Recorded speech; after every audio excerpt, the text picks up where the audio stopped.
Meron ako dating dinidate dati na nilambing-lambing niya lang ako. Tapos kumuha siya ng lumpia sa ano ko. Ginost ko siya. Paglan niya. Hi everyone! Nandito tayo sa Viewcon Manila at syempre nandito tayo para i-check out yung mga latest brand when it comes to beauty na pampaganda para mas tayo gumanda. Pero syempre nandito ako para supportahan. Syempre si Miss CA, ayan. To support Miss CA and yung kanyang brand, ESOSKIN. Thank you so much. Yan. Yan. So si CA kasi akin lang lost daughter. Oh. So syempre proud ako kapag nakikita ko yung mga achievements. Thank you so much.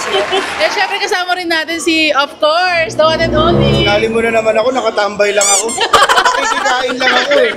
Yeah. At syempre bago tayong friend, nakasama si Ma'am. Yan, si Ma'am. Tambay na damay. Ayan. So si Miss CA, sobrang busy siya sa loob sa kanyang booth. Pero syempre, kinidnap ko muna siya for this vlog. Dahil kinidnap ko siya, kailangan maki-food trip siya sa atin. Ayaw na! So okay, po-food trip muna tayo. Tapos mamaya i-check out natin kung ano ba yung itsura ng booth ni Miss CA, of course. And yung mga products niya. Alright. Thank you so much. Thank you lang. Let's go.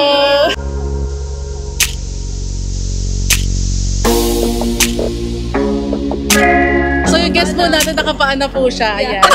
Sabi ko nga pwede siya mag-model ng sapatos. Ayan. So, itatry natin tong Aston's Specialties dito sa Mega Mall. First time ko kumain dito. Di ko alam kung ano yung foods nila. But then, since you said specialties, so syempre, papakainin natin dito yung mga taong special sa life natin. Yes! Why not? Ayan si Mama G, of course. And of course, si Kuya Nomer. Ayan. Ang gwapo ni Kuya Nomer ngayon.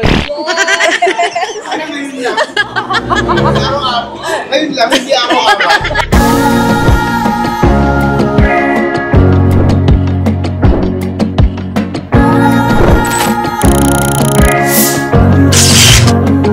Okay, so nandito tayo ngayon sa Aston's Specialty. So nag-order na kami. And since hindi ito paid, ang rules dito is i-review natin siya ng 100% authentic. Kasi syempre, diba, yung tayo.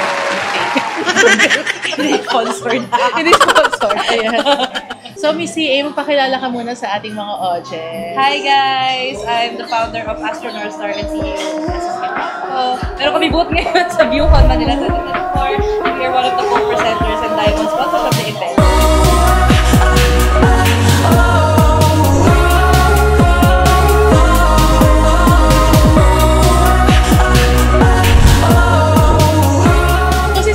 Friend namin yan since 2020. Kami nila, Kuya Nomer, and kasama siya sa aming soul family. Because we discovered na marami pala kaming past lives together. So, sa mga naniniwala ng past lives, ayun. And kung hindi nyo alam, isa siyang magaling na astrologer din. Yes, so nakakabasa siya ng future and nalalaman niya kung kayo ba ay karmic or soulmate. Sino next na presidente? Why not? Basta tama yung birth time. Ayan, diba?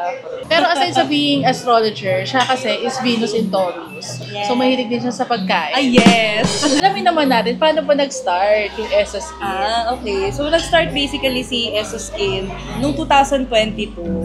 Actually, may na-discover kasi ako na energy work that time. Na nung time na nababash ako, like sobra ako nababash. Parang people made me feel inadequate, parang hindi ko kaya, ganyan-ganyan. So ako, I spent time na mag-aral. Until during that journey, may na-create akong sarili kong energy work or energy signature doon. Tapos na-realize ko how, what if I turn evil eyes or negative energies into one. Yung ESOSKIN, portmanteau siya ng esoteric skincare. So parang pinag-combine yung pangalan niya, ESOSKIN. And ang naging ang parang naging reason why I created the brand is because sabi ko, yung mga tao willing silang mag-spend sa skincare kahit hindi sila kumain. Like yung iba, like meron silang moments na di bali nang hindi kumain basta maganda sila. Why not? So sabi ko, how am I supposed to distribute or spread healing towards people nang hindi sila nai-intimidate? So that's why, with my practice as a spiritual practitioner, in-infuse ko siya sa skincare. So parang nangyayari, bukod sa nagpapaganda na yung tao, at the same time, nagiging ano siya, like, yung healing niya na in-infuse mo, nag-i-integrate sa system na tao. And at the same time, yung skin natin is the largest organ of the body. So, mas ano ang cells natin dito. And yung energy healing kasi, pag nag-penetrate siya sa cellular level, mas magaling ang ano niya. Medyo backed by quantum healing yun. Pero may ganun siyang basis. Sabi ko, why not do it for a lot of people since kailangan ang mga tao hindi nila kayang i-acknowledge na kailangan nila ng healing. So sabi ko, sige magpaganda kayo. Tutulungan ako kayo dyan sa healing na yan. So actually maganda siya kasi parang 2-in-1. Parang pwede ka nang gumanda at the same time. Parang pwede ka rin ma-heal. Yes, And syempre, parang parang ang alam ko kasi dito, it also raises the frequency of yung mga gumagamit. Yes. And at the same time, parang gusto ko kasi kaya healing ang pinaglalaban natin. Kasi ang mga tao, pag nag-manifest ng abundance, tapos hindi nila kaya i-sustain yun, nawawala. So ngayon, pag ang tao nag-heal, ano ba yan? Mama D? Yes.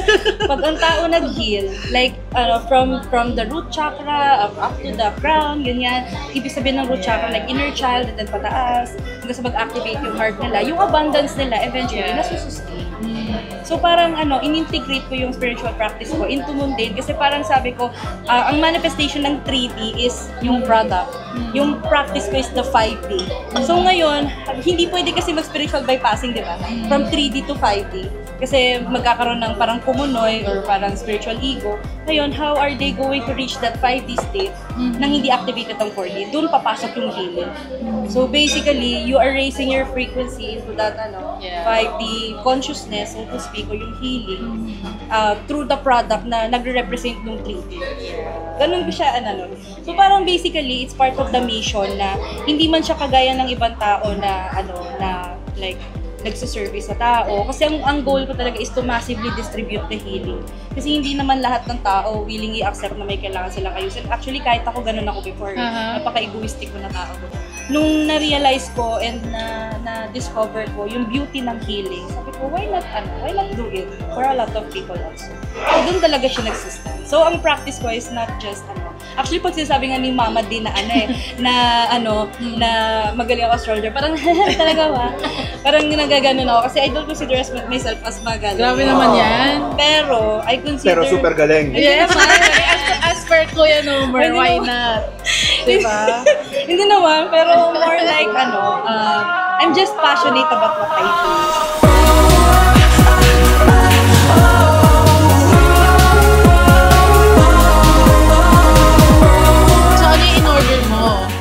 Black pepper, chicken at with mashed potatoes and corn. Pareho lang yata tayo in order. Black pepper to sa'yo sa akin Ano sa'yo? Char grilled chicken. Char grilled. This one is black pepper. Okay. So, char grilled, tapos black pepper. Tapos ikaw, Mama G. Lemon lime. Ay, so iba-ibang flavor pala tayo for today's video. Yan. So, syempre for the taste test, yan, yung ating guest muna. Sige. Yes. Yan daw yung bestseller kasi nila, yung mga ganyang chicken. Sige, tikman natin. Kung pasado sa Venus in Taurus. Ay, yes. Sige, tingnan natin. Parang pili ko lahat naman pasado. Tingnan natin. Parang pili ko sasama na kita lagi sa mga kainan vlog. Yes, why not? Ayan.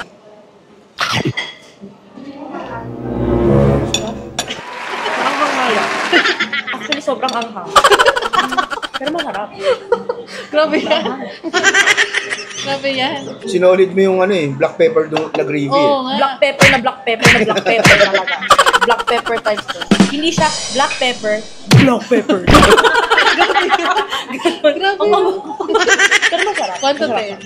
1 to 10, siguro I'll give it a 8. Why not? Para when food. Yeah. Kasi Mama G. Masarap. Ay, Masarap. masarap. Yun lang alam ko. This is my ultimate reality. Ultimate reality. In fairness, boneless pala itong chicken steak nila, no? Mukhang Thai siya, chicken Thai. No.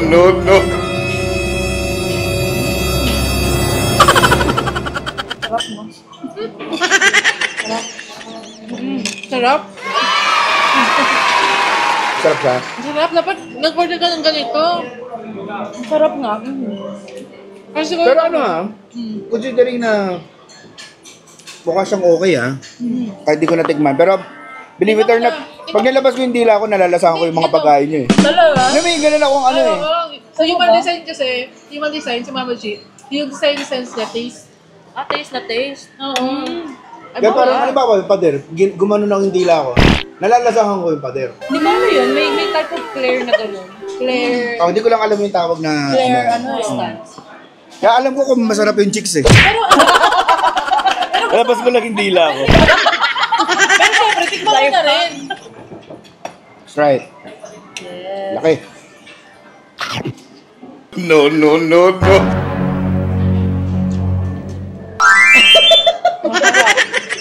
Sarap. Di ba? Okay, masarap nga. Di ba? Hindi lang. Later. Considering for the sa price niya the price point niya, mas mababa siya sa mga ibang malalaking, yung mga same niya na na counterpart niya na restaurants. This will sell like siguro mga 500, 450. Mas mura siya. For its quality, Oo nga, masarap to. meron ka pang dalawang sides. Di ba? Meron ka pang dalawang sides. True. Try natin tong cheeseburger. Yan.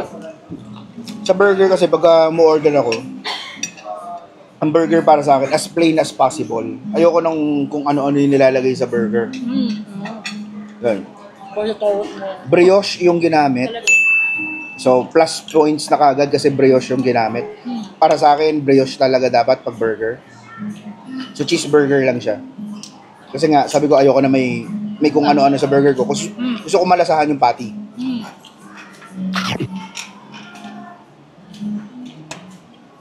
Ay, isa pa.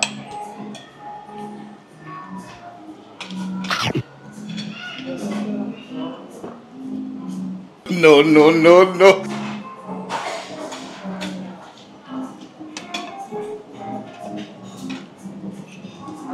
Okay. Lasang grilled. Grilled talaga. Hindi siya sa flat grill niluto. Sa griller talaga siya niluto. Pero para sa akin, kulang sa fat. Because fat is flavor. Normal, feeling ko ang ginamit nila lean. Lean meat. Na giniling. Malamang 90-10 yung ginamit nila. Okay. Pag gumagawa ko ng patty ko, kailangan 80-20. 80% karne, 20% fat. Para malasa yung burger. But anyhow, it's a good burger. Ayan. So, getting to know Miss CA. Sige. Ano paborito mo pagkain? Sopas. Sopas. Favorite din niya yun. For the kamba. For the kamba. Meron ka pag may egg. Sopas na may egg. Ay, pero speaking ang sarap magluto ni Kuya Nomar ng sopas. Ay, gusto ko lang matikman. Ayan. Titikman natin yan. Ayan. Why not? Naalala mo yung nagluto ako, pinatigim ko sa'yo. No. Ayoko lang mang-offend. Hindi ko alam ng prank yun. Sabi, ayoko lang mang-offend. Kaya sabi ko, hindi ko masabi sobrang alay. Kaya hindi ko tuloy tinikman nung nakahain. Wala man lang nag-inform sa akin na prank yun. Ano yun? Honesty test daw yun eh. Honesty test. Gano'n ka-honest sa friend mo? Alam niyo yung nilalagay lang asin yung sandok. Oo. Tapos nalagyan ko ng konting sopas. Tsaka ako pinatigim sa kanya. Wala si Tio Bray ngayon sa ating video, pero may pinapatanong siya, kung kahoy ka daw, kailan ka daw huling sinibak?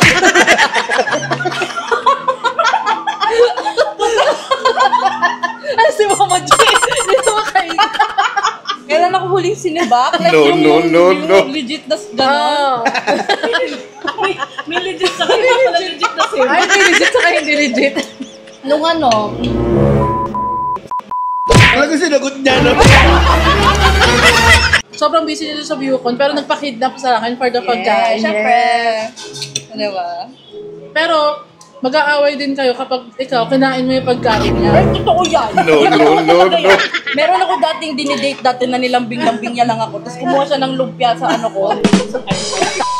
Pinost ko sa akin. Sabi ka niya, hindi niya makikita yung mukha ko. Hindi niya alam kung bakit. Dahil kinuha yung lumpia mo? Hindi mo na sa lumpia. Oo, talaga, promise. Grabe yun. Nagpapaka-sweet lang siya, kinuha yung lumpia. Oo.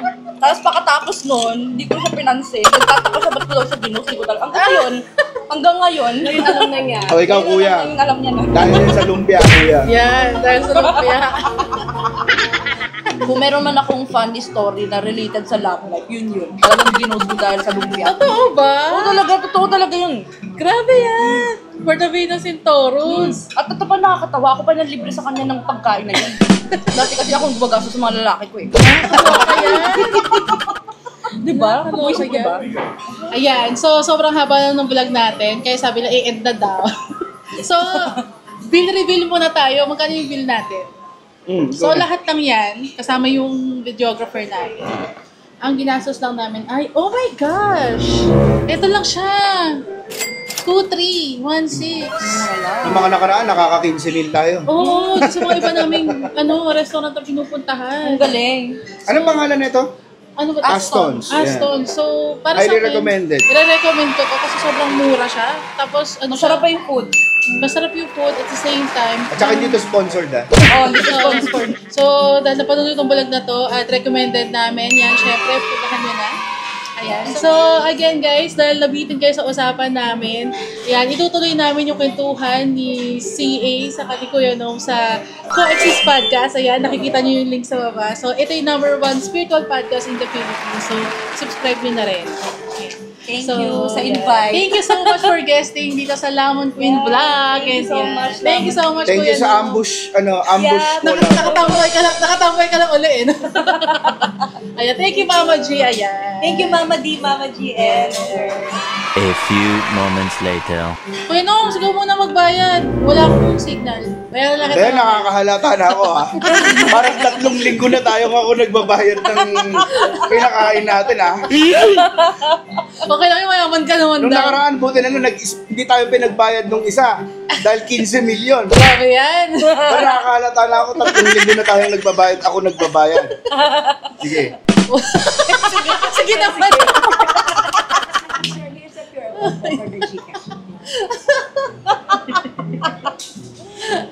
Ay, Nat. Card ko na lang. Ayan, okay. Yung signal dito.